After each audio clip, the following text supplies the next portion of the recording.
As always, don't forget to check the video description down below for the best prices on the tools and parts we used in today's video.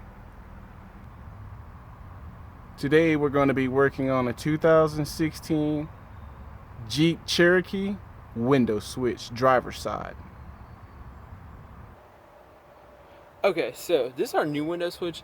Basically, you're gonna want like one of these. We're gonna slide right in here. And what I did is I just took the new one, I kind of slid right in here and just kind of pop where you see this piece is. And so we'll pop and push up, and then that side came up too. And then we'll just kind of wiggle, and there it is. And then we'll go ahead, unplug this guy. Boom. Then pop our new one in there, just click them back in, snap, and then ta-da, there you go. So that's it. Thanks for watching.